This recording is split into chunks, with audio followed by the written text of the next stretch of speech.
The entire NBA and Knicks president Leon Rose is keeping tabs on what goes down in Philly with the whole James Harden situation because that could impact what happens with league MVP Joel Embiid. Knicks fans, what would you give up to have Embiid at the Garden? So let's bring in New York Post basketball reporter Stefan Bondy to talk about what it could potentially take for the Knicks to go and get him. Stefan, you're right outside of the practice facility now, right? That is correct, and it's nice and sunny on this October day. All right. The season's about to start soon. These reports have been going on forever. I'm sure Knicks fans are locked in. They want to hear what you got to say. So if Embiid does want out and the Sixers are open for a trade, what do you think it would take for Leon Rose to not only go after him, but to go and get him? Well, let me put some qualifiers on this. I don't think there's going to be a world where Joel Embiid gets traded anytime soon. And probably not during the season. This is the kind of trade that would materialize if it happens after the season. That's just the way these things go. Now things can change. I mean, Joel Embiid can make things very uncomfortable for the Sixers, demand out and all that stuff, and then maybe the calculus changes. But as of right now, I don't anticipate a trade happening now and not even during the season. With that being said, Joel Embiid has been kind of earmarked as, the way league sources have told me for months now, as the ideal Knicks candidate to be traded for. I mean, he has the ties to Leon Rose, who was his former agent. He's an MVP player, the kind of caliber player that the Knicks are looking for.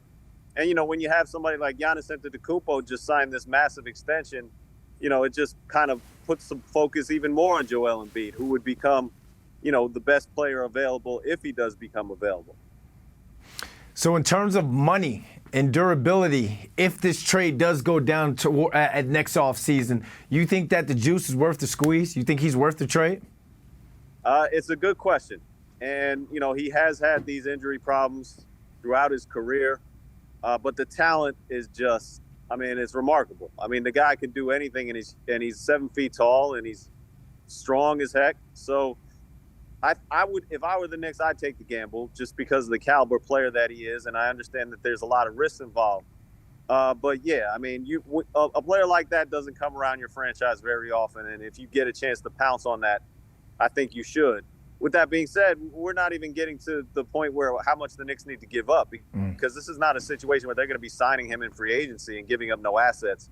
I would imagine that Daryl Morey, if he's going to trade not only his best player, but trade him within the division, which is also questionable whether he'd even do that.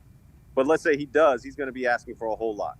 So what do you think Daryl Morey would ask for from the Knicks? And if you're Leon Rose, what are you willing to give up? Well, I don't. Or who? Yeah, it's tough to say. I don't know how Morey values somebody like Julius Randle, who's actually on a pretty good contract, or R.J. Barrett, who, if you ask people around the league, they look at his contract as either, hey, it's really good, or I wouldn't want to touch that. So I don't know where Morey stands on how he values each player on the Knicks roster. Obviously, the Knicks can dangle a lot of draft picks in any negotiation, and that includes if they want to bring a third team involved that would be more interested in those draft picks. They have 4 first-round picks or the possibility of 4 first-round picks just in the next draft, and 11 in the next 7 years. So that would obviously be a big factor in whatever negotiations the Knicks would be part of. Going into this season, a lot of Knicks fans have saying they're one superstar away. So if Embiid isn't traded now or anytime recent, and they have to wait till next offseason, what if sources told you about any other potential star targets that the Knicks are monitoring their situation and they could possibly bring in soon? Yeah, the 3 that I've heard consistently that they're monitoring, they're keeping tabs on, is Karl Anthony Towns in Minnesota and Donovan Mitchell in Cleveland. And I think there are ties to both those guys. I think there's realistic ways that they could come to the Knicks, depending on what happens with their respective teams. And I think out of those 3, Embiid, Donovan Mitchell, and Karl Anthony Towns, I think the most likely to be traded during the season is Karl Anthony Towns, just because of Minnesota's situation, how much money they are spending in the future. They just signed another player to a massive extension, and this is a team that barely made the playoffs last season, and it was bounced very early in the first round. They're going to be spending a lot of money on that team. So if that team really struggles, the Minnesota Timberwolves, I think they're going to be open for business, and Karl Anthony Towns is a player that they're going to look to move. Well, all these situations, Knicks fans and NBA basketball fans are going to be monitoring. So it's NBA season when the trade rumors start flying. Stefan Bondy, thanks for joining us, my man. All right, thanks for having me.